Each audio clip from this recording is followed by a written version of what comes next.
कार्यक्रम शुरू कर रहे हैं। और आज का जो विषय है, जीवन और जीव।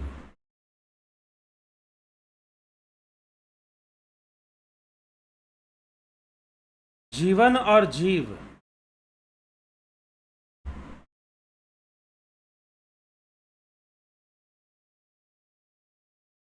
जीवन क्या है और जीव क्या है? कई बार मनुष्य अपने जीवन में ऐसी परिस्थितियों से निकलता है, कई बार मनुष्य अपने जीवन में ऐसी परिस्थितियों से निकलता है कि उसमें उसके मन में ये प्रश्न बन जाता है कि जीवन क्या है।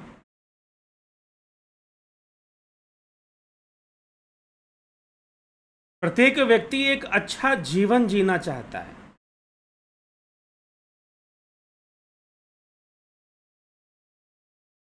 एक बेहतर जीवन जीना चाहता है।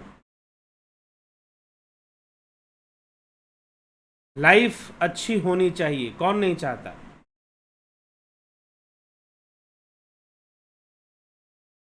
कल हमने चर्चा की जीवत्व नाश के ऊपर।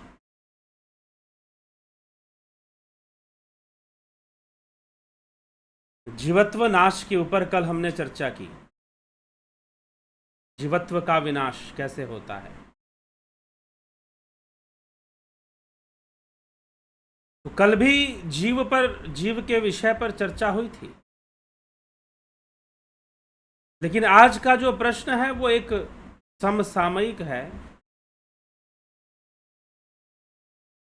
और किसी के द्वारा पूछा गया है कि जीवन समझ में नहीं आता, जीवन निरर्थक लगता है।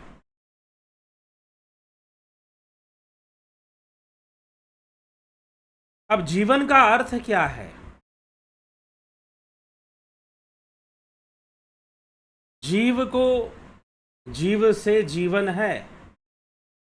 जीव है तभी तो जीवन है, और जीवत्व नाश हो जाएगा तो जीवन भी नहीं रहेगा। लेकिन जीवन के होने का मतलब क्या है?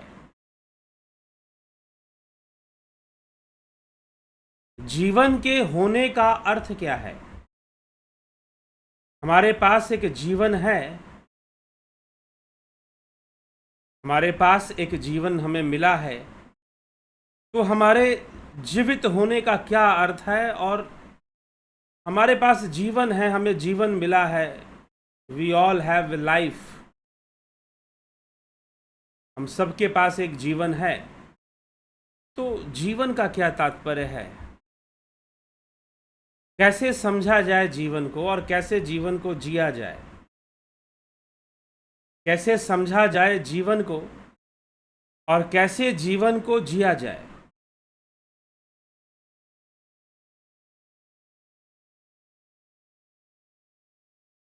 जीवन का प्रारंभ क्या है? जीवन का अंत क्या है? ऐसी बहुत सारी बातें। एक जिज्ञासु उनके मन में ऐसे ही कुछ प्रश्न आए, कुछ जीवन की परिस्थितियों से कुछ प्रश्न बने और प्रश्न आए, और वो पहला प्रश्न तो उनके मन में आया कि प्रेम क्या है। मुझे जीवन में प्रेम मिला ही कि नहीं मिला, पहले उन्होंने सोचा कि प्रेम ही तो जीवन है। अब वैसे तो आप परिभाषाएं कई दे सकते हो जीवन की,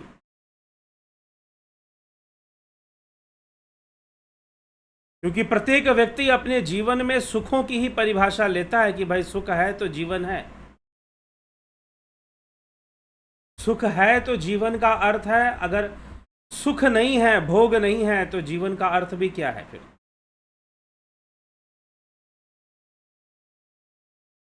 और कुछ लोग कुछ ऐसे अर्थ निकालना शुरू कर देते हैं कि भाई जीवन में हमें कुछ करना चाहिए, हमें कुछ अच्छा करना चाहिए, हमारे द्वारा कुछ अच्छे कर्म होने चाहिए।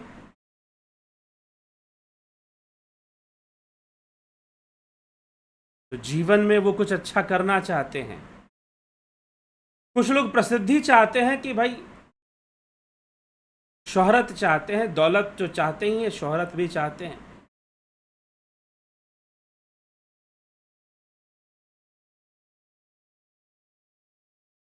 भगवान श्री कृष्ण श्रीमद् भगवद गीता में कहते हैं, जीव की जैसी इच्छा होती है मैं उसकी इच्छाओं को पूर्ण करता हूं।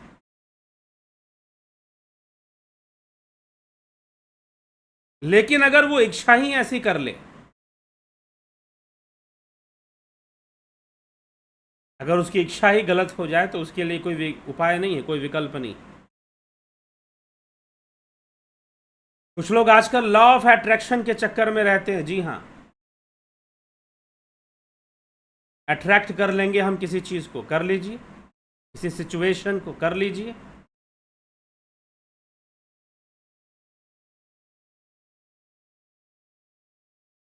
लेकिन जो भी अट्रैक्ट करेंगे वो अपने द्वैत के साथ आपके सामने आएगा। कर पाएंगे नहीं कर पाएंगे वो एक अलग बात है। लॉ ऑफ अट्रैक्शन कैसे काम करता है, नहीं करता है, कितना सही कितना गलत, वो एक अलग बात है। लेकिन अगर कुछ भी आएगा तो वो उस द्वैत के अनुसार ही आएगा, उसमें लाभ भी होगी, उसमें हानि भी होगी। ऐसा नहीं कि सिर्फ लाभ ही लाभ होगा, लेकिन हम हानि की कल्पना नहीं करते, हम सर्वदा लाभ की ही कल्पना करते हैं। हम सर्वदा लाभ की ही कल्पना करते हैं, हानि की कल्पना हम कभी नहीं करते। लेकिन होने को हानि भी हो सकती है, क्योंकि यह प्रकृति द्वैतमयी है, तो हानि भी होगी। वास्तव में जीवन क्या है? जीव से जीवन है या जीवन से जीव है, या दोनों ही एक दूसरे से हैं?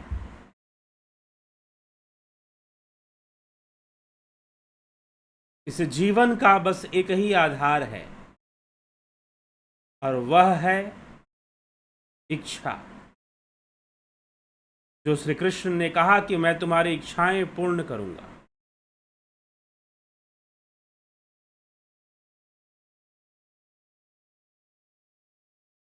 कैसे? क्या कृष्ण बैठे हुए हैं कि जो जो भी इच्छा करेगा मैं पूर्ण वो ये नहीं कह रहे हैं कि जो मुझसे मांगेगा, नहीं, जो इच्छा करेगा। अनेकों समय में जीव की जो इच्छा है,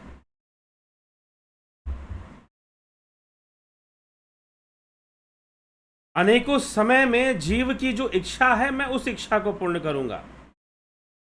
समय आने पर, इस जन्म में नहीं तो अगले जन्म में, लेकिन उसकी इच्छाएं पूर्ण होंगी। यह इच्छा ही जीवन है, यह इच्छा ही जीवन है, चाहना ही जीवन है, आपकी चाह ही जीवन है। ऐसा होना चाहिए, वैसा होना चाहिए, ये होना चाहिए, वो होना चाहिए। जब तक आप कुछ चाहते हैं तभी तक तो जीवन है, और जब आप कुछ चाहेंगे नहीं, जब आप ऐसी अवस्था में चले जाएंगे जहां कोई चाह ही नहीं, तो फिर जीवन भी नहीं रहेगा। तो जब तक आपकी इच्छाएं हैं, जीव के लिए आना जाना है, जीव के लिए परलोक गमन है, आवागमन है, और अपनी इच्छाओं को पूर्ण करने के लिए ही वो भटकता है। पुनरपि जननम पुनरपि मरणम पुनरपि जननी जठरे शयनम। बार बार जन्म लेता है, बार बार मृत्यु को प्राप्त होता है। मृत्यु आती है लेकिन जीवन नष्ट नहीं होता, क्योंकि जीव है और जीव की कामनाएं हैं, जीव की इच्छाएं हैं, और जब तक उसकी कामनाएं हैं, जब तक उसकी इच्छाएं हैं, तब तक जीवन है। तब तक जन्म मृत्यु है। मृत्यु तो बस एक थोड़ा सा परिवर्तन है।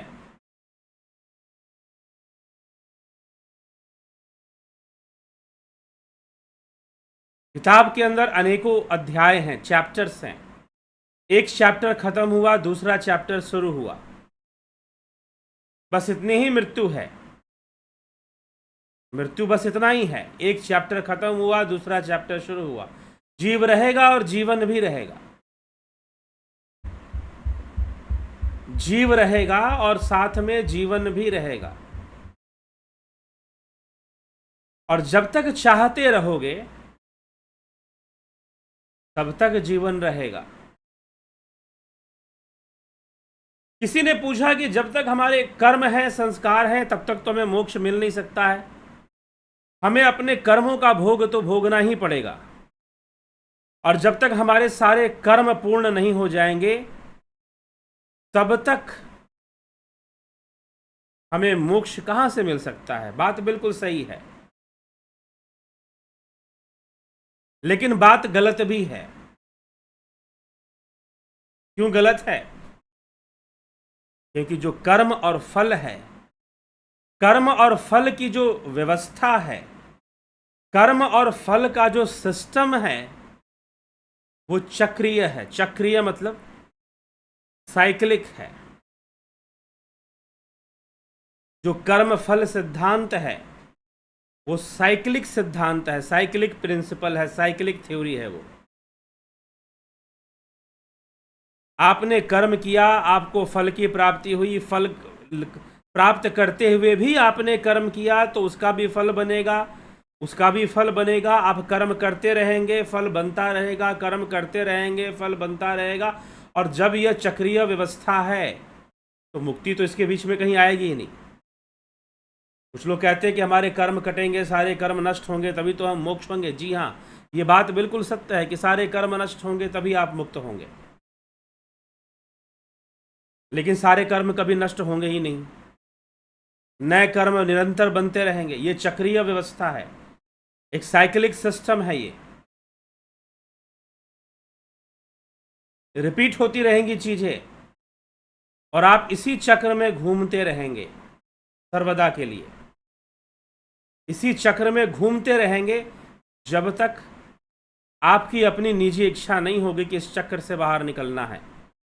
चक्रवत विधि की गति, ऊपर कभी नीचे कभी, सुख दुख न रहते सम कभी, आते कभी जाते कभी। है चक्रवत विधि की गति, एक साइक्लिक सिस्टम है। ये एक चक्रीय व्यवस्था है कर्म और फल का। तो इस प्रकार से कर्म ना कभी खत्म होंगे और ना ही कभी फल खत्म होगा, और जीव भटकता रहेगा, कर्मों का फल भोगता रहेगा, अनेकों इच्छाएं करता रहेगा, अनेकों कर्म करता रहेगा और उन कर्मों का फल भोगता रहेगा। फल भोगते हुए फिर से कर्म करेगा और फिर कर्मों का फल, फिर कर्म करेगा, फिर कर्मों का फल। ये तो चलता रहेगा, ये कहाँ रुकने वाला है? ये कभी रुकने वाला नहीं है। लेकिन अब इससे बाहर कैसे निकला जाए? इस चक्रवत व्यवस्था से, इस चक्रवत विधि से हम बाहर निकले तो निकले कैसे? जो बाहर निकलने का नाम है, जो रास्ता है, उसी को बोलते हैं आत्मज्ञान, उसी को बोलते हैं योग।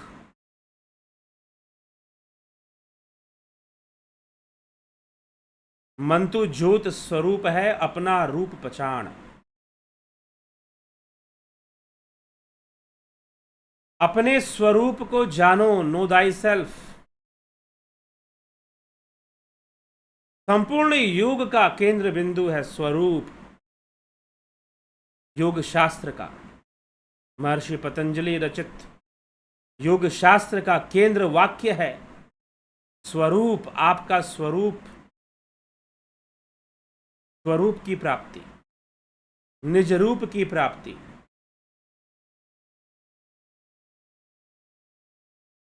जानो कि जीव क्या है, बंधन क्या है। जब जीव बहुत थक जाता है, इच्छाएं तो बहुत हैं, पुनरपि जननम पुनरपि मरणम पुनरपि जननी जठरे शयनम इह संसारे खलु दुस्तारे कृपया पाही पारे मुरारे। जब उसे समझ में आ जाता है कि ये तो चक्रीय व्यवस्था में मैं फंसा हुआ हूं, एक भूल भुलैया लैबिरिंथ,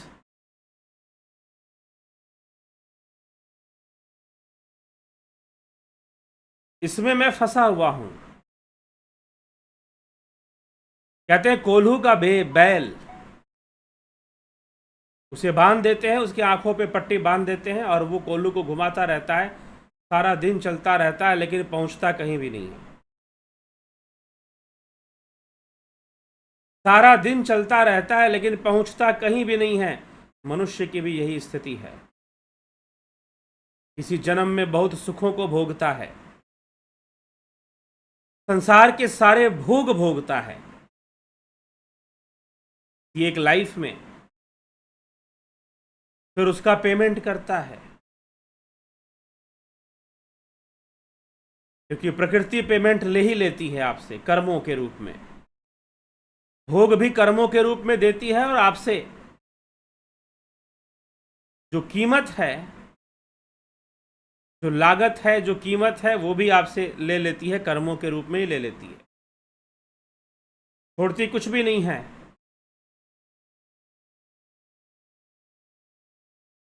इसलिए अनेक जन्म है। कृष्ण कहते हैं कि तेरे मेरे ना जाने कितने जन्म हो गए, बहूनी मैं व्यतीतानि जन्मानि तव चार्जुन। हे अर्जुन, तेरे मेरे बहुत सारे जन्म हो गए,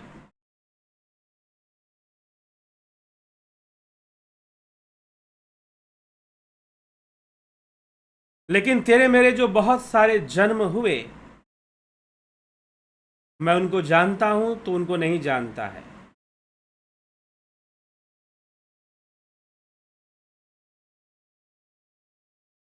तो ये बार बार जन्म लेना, बार बार मृत्यु को प्राप्त होना, जीवन तो वही है, एक ही है, लेकिन उसी में कई बार आदमी जन्म लेता है, कई बार आदमी मर जाता है, मृत्यु को प्राप्त हो जाता है, शरीर छूट जाता है, अनेकों कष्ट भोगता है, अनेकों सुख भी भोगता है, अनेकों दुख भोगता है। तो ऐसा नहीं कि सुख भोगता है, कोई बोले कि मैंने सारा जीवन दुख भोगा, ऐसी बात नहीं भैया।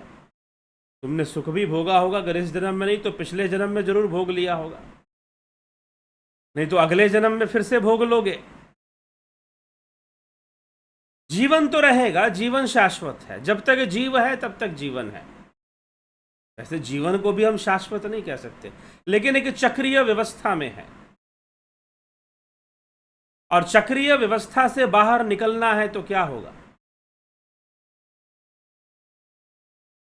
अगर चक्रीय व्यवस्था से बाहर निकलना है तो क्या होगा, बता दो। मौत का कुआं, मौत का कुआं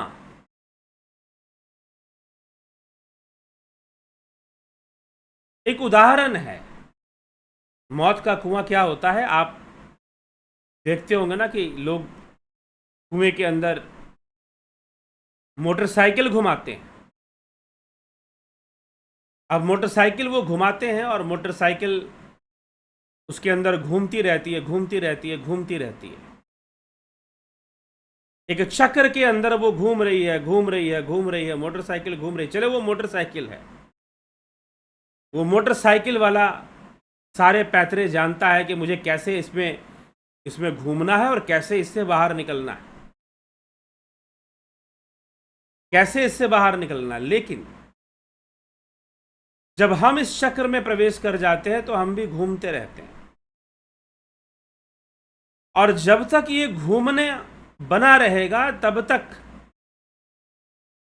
तक ये चक्र चलता रहेगा। आप इस चक्र को रोकना चाहते हैं, ये रुक नहीं सकता, रुक नहीं सकता।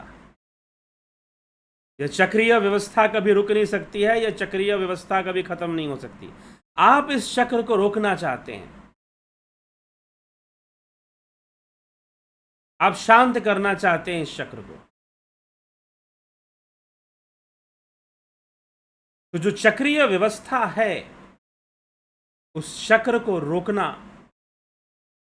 पड़ेगा। बाहर निकलने का तरीका क्या है? जो मौत के कुएं में जो बाइकर्स होते हैं अपनी बाइक को घुमाते हैं, वो कैसे बाहर निकलते हैं? धीरे धीरे धीरे धीरे अपने बाइक को स्लो कर देते हैं और रोक कर फिर वो बाहर निकल जाते हैं। यही तरीका है। लेकिन अगर वहां पर टिके रहना है तो घूमते भी रहना पड़ेगा।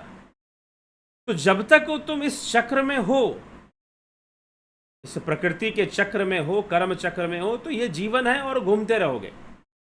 कुछ ना कुछ करते रहोगे, कुछ ना कुछ चाहते रहोगे, कुछ ना कुछ बनाते रहोगे, कुछ ना कुछ बिगाड़ते रहोगे, कुछ ना कुछ भोगते रहोगे। कभी सुख के रूप में, कभी दुख के रूप में, कभी कोई मलाल तो कभी ये नहीं मिला तो कभी जीवन में वो नहीं मिला।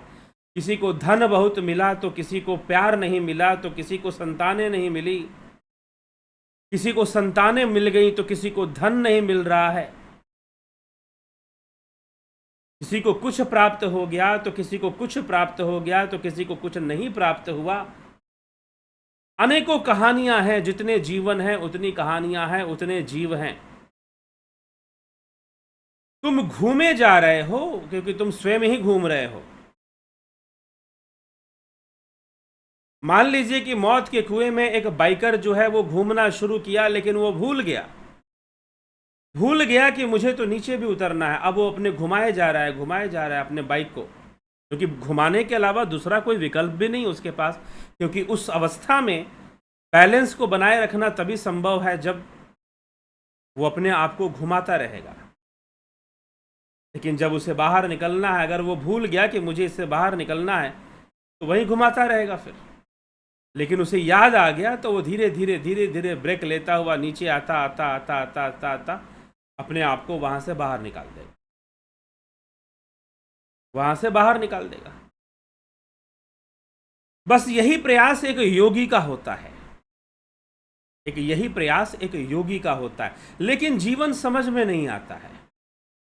और जब तक जीवन समझ में नहीं आया तो जीवन एक विडंबना की तरह बीतता है। एक विडंबना,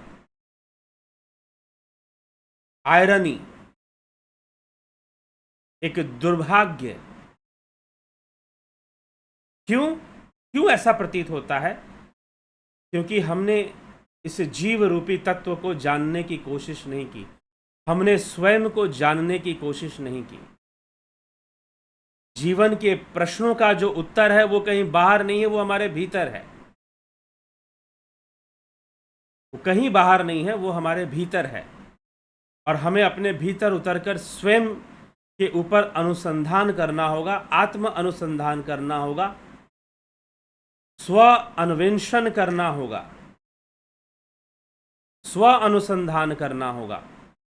हम जितना स्वयं को जानेंगे उतना जीवन को समझेंगे और उतना इस जीवन के चक्र से बाहर निकलने के लिए हम योग्य बन पाएंगे।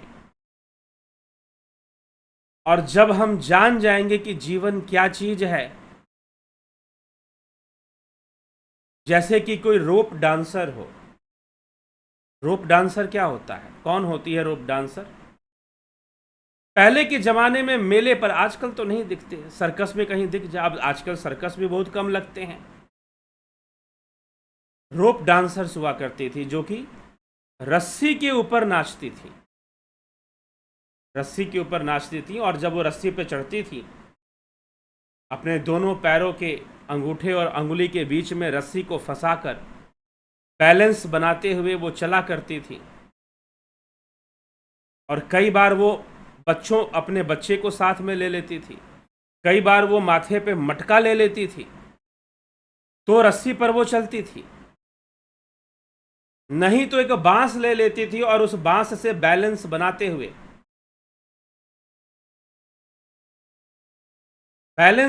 हुए अगर वजन मेरा इधर जाएगा तो बांस को उधर झुका दिया।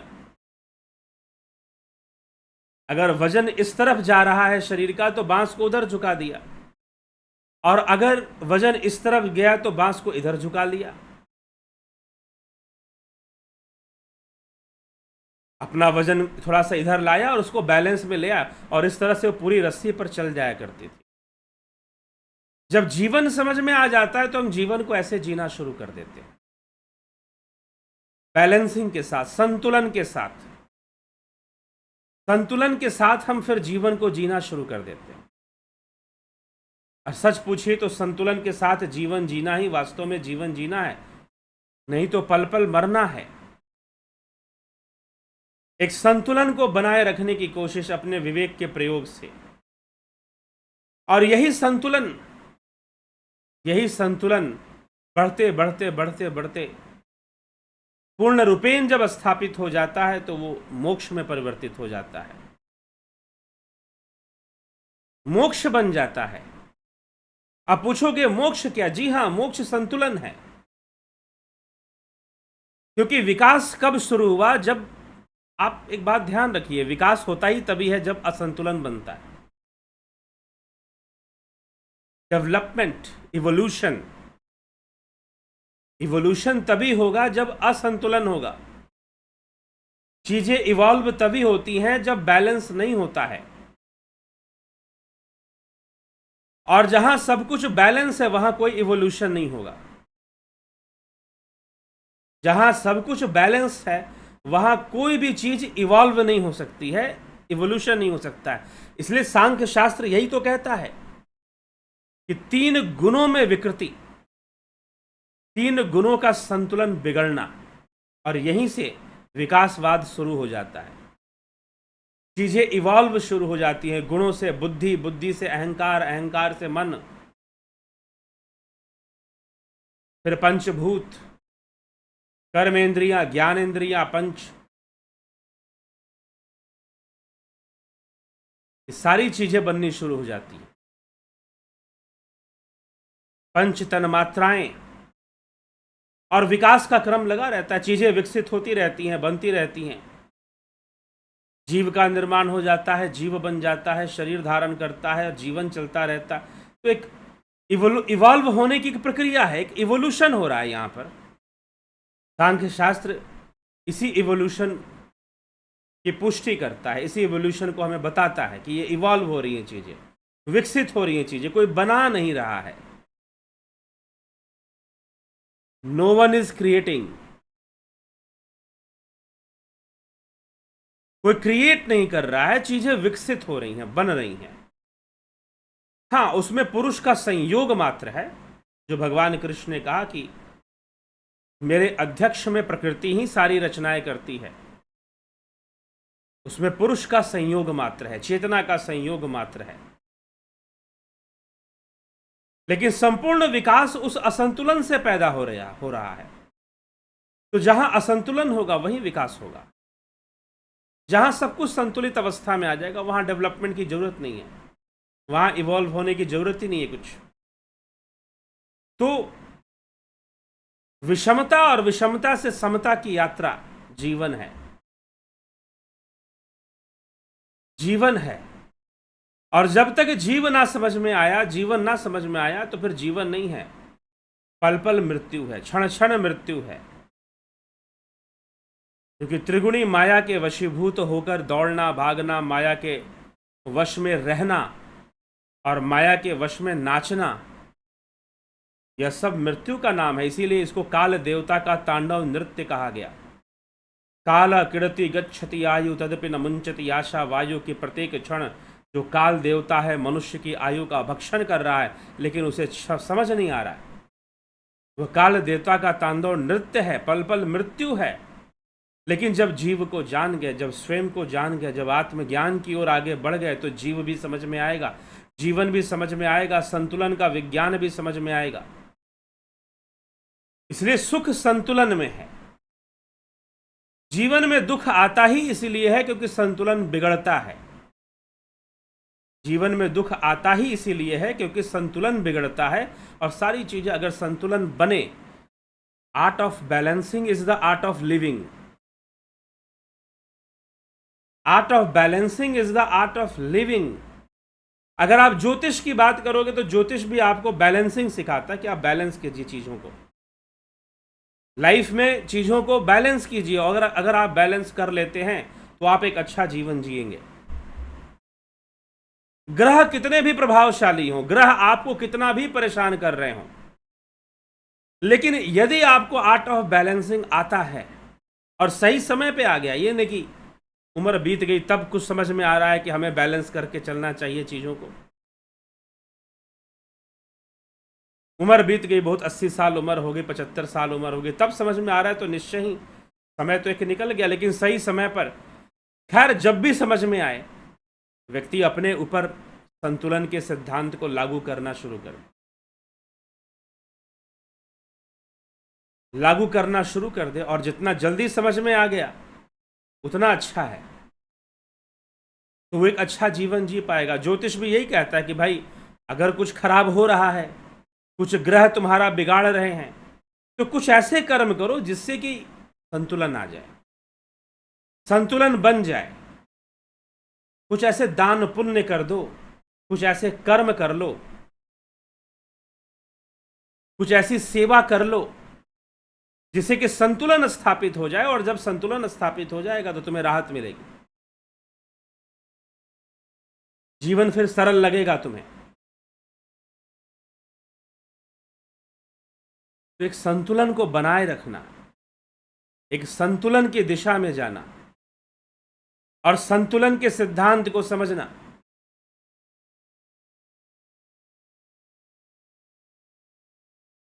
संतुलन पूरी तरह से संतुलित हो जाना, 100%, 100% आप संतुलन की अवस्था में चले गए, 100%, तो मोक्ष हो गया। कोई विषमता नहीं, 3 गुणों की भी विषमता नहीं, ना विकारों की विषमता, ना गुणों की विषमता, ना तत्वों की विषमता, किसी प्रकार की कोई विषमता ना रहे। तो यह भी एक मोक्ष की परिभाषा है कि आप पूरी तरह से सम की अवस्था में चले गए, सम्यक अवस्था को प्राप्त हो गए, पूरी तरह से आप सम की अवस्था में चले गए, तो आप मुक्त हो गए, आपने मोक्ष को प्राप्त कर लिया, क्योंकि 3 गुण वहां पर सम हो गए, जिनके कारण जीव का अस्तित्व है। वो विषमता, जीव की स्थिति ही यही है, जो निरंतर भाग रहा है, निरंतर दौड़ लगाए जा रहा है, बिना रुके, बिना थके, क्योंकि विकल्प नहीं है उसके पास। मृग मरीचिका के समान भागना ही उसके पास विकल्प है।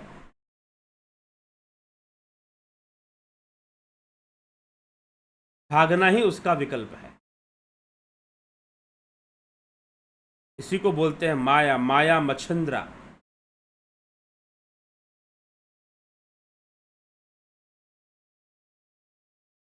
अब ये माया मच्छिंद्रा क्या है? एक बार गुरु मच्छिंद्र नाथ जी ने अपनी माया बिखेर दी, तो बहुत सारे शिष्यों को बहुत सारे संशय हो गए। वहां से ये शब्द लिया गया है, माया मच्छिंद्रा। मच्छिंद्र नाथ जी गुरु गोरखनाथ जी के भी गुरु थे। चलिए, किसी और व्याख्यान में हम इस पर चर्चा कभी करने की कोशिश करेंगे कि मच्छिंद्र नाथ ने कौन सी माया बिखेरी थी।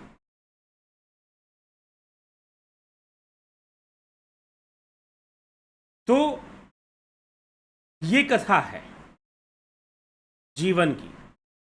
जीव क्या है, जीवन क्या है? जो जीवन जी रहा है, जो भाग रहा है, दौड़ रहा है, कभी कुछ करना है, कभी कुछ करना है, संतुलित होने के बारे में विचार नहीं कर रहा है। ये नहीं सोच रहा है कि मैं चीजों को बैलेंस करूं, संतुलन की अवस्था में आऊं। कई बार वो बहुत महत्वाकांक्षी बनना चाहता है, पूरी दुनिया में प्रसिद्धि चाहता है, पूरी दुनिया पे कंट्रोल चाहता है, पूरी दुनिया उसके सामने नतमस्तक हो, और इस चक्कर में अपना जीवन खराब करता है, फिर दुखी होता है। लेकिन अगर संतुलन को समझता है, संतुलन के सिद्धांत को समझता है, तो निश्चय ही अपना कल्याण कर पाता है। अन्यथा ये न जीव समझ में आने वाला है, न जीवन एक प्रश्न ही बना रहेगा। जब तक स्वयं की यात्रा नहीं होगी, आत्मज्ञान की यात्रा नहीं शुरू होगी, सेल्फ रियलाइजेशन की यात्रा नहीं शुरू होगी, जीवन और जीव हमेशा एक प्रश्न ही बना रहेगा। जीवन में प्रेम नहीं मिला, जीवन में सुख नहीं मिला, जीवन में ये इच्छित वस्तु नहीं मिली, जीवन में वो इच्छित वस्तु नहीं मिली, बहुत सारी बातें। बहुत सारी बातें। अब मैं ये नहीं कह रहा हूं कि तुम स्वयं को जान जाओगे तो तुम्हें कोई सांसारिक प्रेम मिल जाएगा। हाँ, लेकिन वास्तविक प्रेम जरूर मिल जाएगा अगर आत्मा की ओर आगे बढ़ गए तो। फिर तुम जिस तरह से बेहोश होकर एक नशे में प्रेम ढूंढते, आज एक महानुभाव मिल गए, वो बेचारे, उनकी जीवन से एक ही सबसे बड़ी शिकायत है कि उनको लाइफ में लव नहीं मिला, प्रेम नहीं मिला।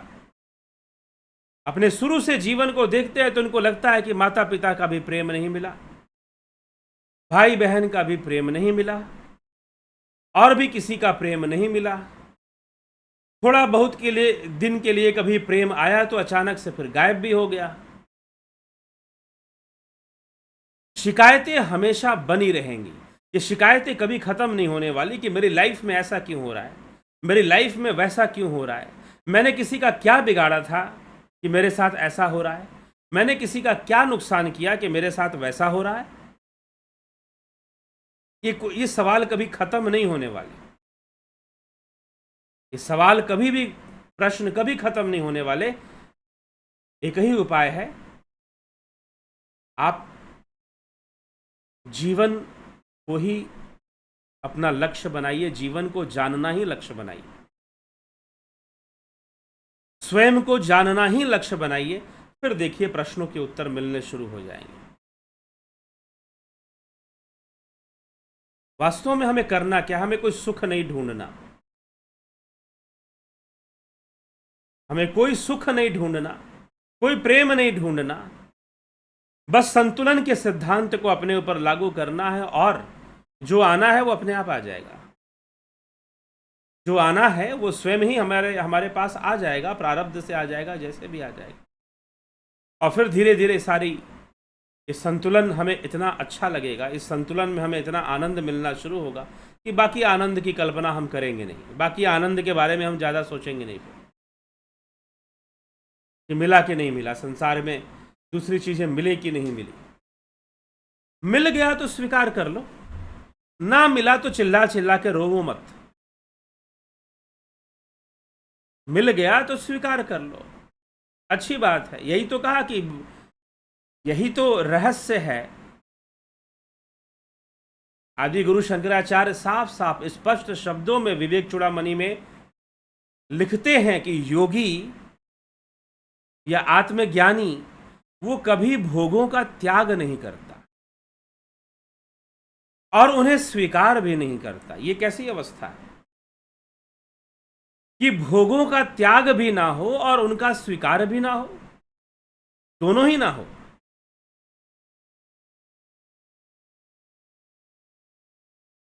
ऐसी अवस्था में ही रहना चाहिए। ये नहीं कि मैंने ये छोड़ दिया, मैंने वो छोड़ दिया। आप दुनिया को बताए जा रहे हैं कि मैंने ये त्याग दिया, वो त्याग दिया। और ये मात्र विवेक चूड़ामणि में नहीं लिखा हुआ, ये अष्टावक्र महागीता में भी ऐसा वर्णन मिल जाता कि योगी ना भोगों को त्यागता है और ना ही उसको अपनाता है, दोनों ही काम नहीं करता।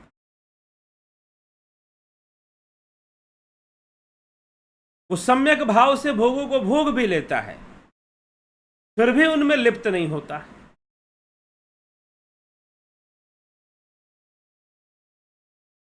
फिर भी उनमें लिप्त नहीं होता।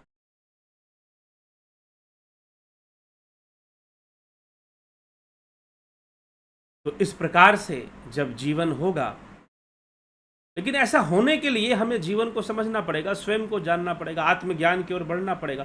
तो अपने आप, ये जबरदस्ती लाने वाली भी कोई चीज़ नहीं, अपने आप आ जाएगी ये चीज़, संतुलन बनना शुरू हो जाएगा और जीवन के प्रत्येक दृष्टिकोण आ जाएगा।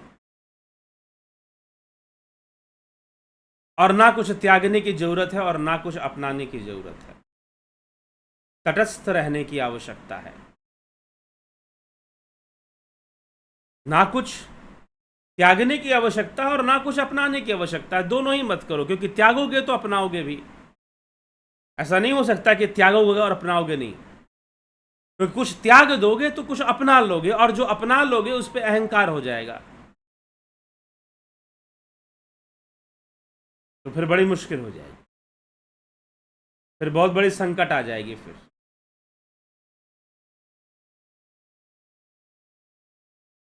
ठीक, तो ये हमें समझना चाहिए। तो चलिए, विषय है चर्चा का, एक इशारा है, एक संकेत है जीवन के प्रति, जीवन को बेहतर ढंग से जीने के प्रति। बस यही व्याख्यान था। किसी ने प्रश्न किया, उस प्रश्न से ये इच्छा हुई कि आज इसी विषय पर चर्चा करते हैं, इसी विषय पर चर्चा करते हैं।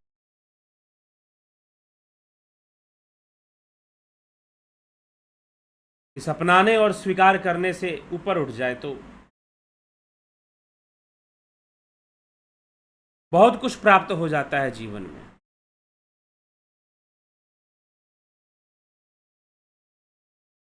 चलिए, अभी भी बहुत सारी बातें हैं इसमें, लेकिन समय की अपनी एक मर्यादा होती है। समय की अपनी एक मर्यादा होती है, उसको भी ध्यान रखना होता है। कुछ अपनाने में बहुत कुछ खोना भी पड़ता है, और कुछ खोकर आदमी बहुत कुछ अपनाता भी है। ये चलता रहता है। जो कर्म हो सकता है वो करते जाओ, सहज भाव से, सम्यक रूप से, आसक्त होकर नहीं, बायस्ड होकर नहीं। यही योग का उपदेश है। आप कर्म करते जाओ, कुछ विशेष बनने का भी प्रयास मत करो।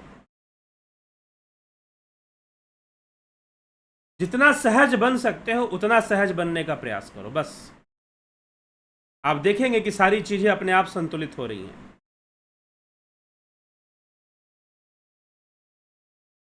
ठीक है, फिर आपके कमेंट्स देख लें। शिवा शर्मा जी, अवनी प्रधान जी, बहुत अभिनंदन है। भरत शबलानी, विनोद कुमार सूद, राम गोपाल जांगीर, पवन कुमार गुप्ता, नरसाराम, गोविंद प्रसाद नीमा, अमन कक्कर, शंकर प्रसाद, सतीश मास्टर, राकेश गुप्ता, श्वेता राय सिन्हा, रमेश केशवानी, माधुरी कोल्हे, रतन सिंह, गणेश पवार, सविता नायक जी, उषा श्रीवास्तव, वीरेंद्र मिश्रा, आशा रानी, रामविलास, अशोक अष्टेकर। जिंदगी एक सफर है।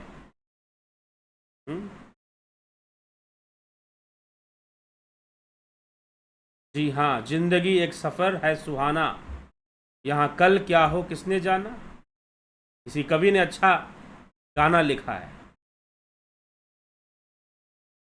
हरिवंश राय जी ने लिखा, जिंदगी तो बेवफा है, एक दिन ठुकराएगी, मौत महबूबा है, साथ लेकर जाएगी।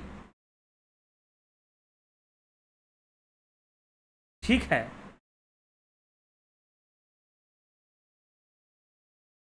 ये सब बातें भी ठीक है। जिंदगी एक सफर है, यहाँ कल क्या होगा वो कौन जानता है। भाई, कोई जानता तो नहीं है, प्रारब्ध से सब कुछ होना है। बात सही है, लेकिन फिर भी जीवन जीने की कला है,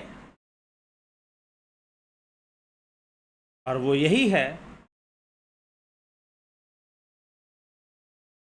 कि ना कुछ त्यागो और ना कुछ अपनाओ। एक संतुलन बनाकर जीवन को जीना शुरू करो, और ये संतुलन जितना बढ़ता जाएगा बढ़ता जाएगा, जितना हम बैलेंस स्टेट में आते जाएंगे, उतना बेहतर हम अनुभव करेंगे, उतना एक पूर्णता का अनुभव करेंगे, एक कंप्लीटनेस, एक पूर्णता का हम अनुभव करेंगे। विमला शाह, अर्जुन भाई चौहान जी, शिवम भट्ट, पूनम सिंगला, श्री शिवाय नमस्तुभ्यम, ओम तत्सत। पीकू कुचाड़िया जी, स्मिता सावंत जी, नीति सिन्हा जी, रूपलाल विश्वकर्मा, राजू पाल हरी, अर्जी जी, कुंवर जी, नवजोत नाथ, पंकज रघुवंशी, दिनेश भाई ढाबी, अखंड मेहर, मनीष यादव जी, गंभीर शाह, सुनिधि पाठक जी, भव्या जी। कमेंट्स नहीं आया आपका। गोपाल दास योगेंद्र पंडित, भगवती टुडू जी, जय श्री राम, जय श्री कृष्ण, जय श्री राम। पंकज सोनी जी, श्वेता कुमारी जी, लखिंद्र राम जी, ओम राज हेम्ब्रम, ओम तत्सत, ओम नमः शिवाय, जय Shiv Shankar. Ashok Mali ji, Vinita Agrawal, well done, thanks for doing this चर्चा। आपका भी बहुत बहुत अभिनंदन है। अफंता प्रोडक्शन, राम विलास जी, सर ध्यान योग करने का सही एज क्या है? जब बात समझ में आने लगी कि ध्यान योग करना चाहिए और किस लिए करना चाहिए, तो वही सही समय है। ये सही एज वाली कोई बात नहीं है। बाकी जो भी एक मैच्योर अवस्था को उम्र से और समझदारी से प्राप्त कर रहा है, वो ध्यान योग करने के योग्य है। लेकिन किसी को कम एज में भी, कम उम्र में भी अगर इतनी जागरूकता आ जाए कि मुझे ध्यान योग करना है, करना चाहिए, तो वो भी कर सकता है, वो भी कर सकता है। लेकिन हम जो यहाँ पर ऑनलाइन ध्यान योग करवाते हैं, ध्यान से सुनिए, हम जो यहाँ पर ऑनलाइन ध्यान योग करवाते हैं, उसके लिए आपकी उम्र 18 वर्ष से ऊपर होनी जरूरी है। 18 वर्ष से नीचे के लोगों के लिए हम ध्यान योग नहीं करवाते। हाँ, यदि किसी के माता पिता ने ध्यान योग का कोर्स कर लिया है और उनकी उम्र यदि 14 से ऊपर है, तो वो भी ध्यान योग के कोर्स कर सकते हैं, यदि उनके माता पिता ने कर लिया। अन्यथा इस ध्यान योग कोर्स, ऑनलाइन कोर्स को ज्वाइन करने के लिए आपकी उम्र 18 वर्ष से ऊपर होनी आवश्यक है। मतलब 18 वर्ष पूरा हो गया हो, कंप्लीट हो गया हो। ठीक है, ये जो ध्यान योग ऑनलाइन कोर्स चलता है, मैं उसके लिए बता रहा हूं, उसके लिए ये नियम है। बाकी एज क्या है? संत ज्ञानेश्वर, मुक्ताबाई, निवृत्तिनाथ, सोपाननाथ, इन सब ये चारों भाई बहन, उन्होंने तो बहुत कम उम्र में ही अपनी साधना शुरू कर दी थी। भक्त प्रहलाद, ध्रुव, ऐसे कई नाम आते हैं, बहुत कम उम्र में ही अपनी साधना शुरू कर दी थी। तो ऐसे तो करने को कर सकते हैं, लेकिन साथ में मैंने आपको ये भी बता दिया कि यहाँ पर जो ऑनलाइन कोर्स चल रहा है, उसके लिए आपकी उम्र 18 वर्ष का होना आवश्यक है। ठीक है, पहले भी कभी बताया गया है, लेकिन इस बात को मैंने बीच में लंबे समय से रिपीट नहीं किया, तो आज मैं आपको क्लियर कर देता हूँ। ध्यान योग ऐसा ना, अभी पीछे कोई आए थे, उन्होंने कहा कि मैं नहीं, मेरी बेटी करेगी। बेटी की उम्र थी 11 साल, माता पिता नहीं ज्वाइन कर रहे हैं, बेटी को ज्वाइन करवा रहे हैं, क्योंकि उसका मन चंचल रहता है, उसका पढ़ाई में ध्यान नहीं देती है। तो जी नहीं, आपको करना पड़ेगा, तभी आप अपने बच्चों को करा सकते हो, और उसमें भी उनकी उम्र 14 साल तो हो। हाँ ठीक है, उन्हें ध्यान योग का कोर्स नहीं मिलेगा, कुछ दूसरी चीज़ें, ताकि उनका फोकस बढ़े और उन्हें पढ़ाई में हेल्प मिले, वो बताई जा सकती है, लेकिन ध्यान योग का कोर्स नहीं मिलेगा। ये समझ लीजिएगा। जो ध्यान योग का कोर्स अगस्त में, अभी तो जो जिन्होंने ज्वाइन कर लिया वो कर लिया, लेकिन जो अगस्त में ज्वाइन करना चाहते हैं उनके लिए ये सूचना जरूर है, इसको समझें। अजीत अपराजित जी, जय सच्चिदानंद, कैलाश ध्यानी, एसके मिन्हास, कैलाश ध्यानी, एसके मिन्हास जी, सबका बहुत बहुत अभिनंदन है। चलिए इसी के साथ विराम देते हैं, कल फिर मिलते हैं लाइव चर्चा में।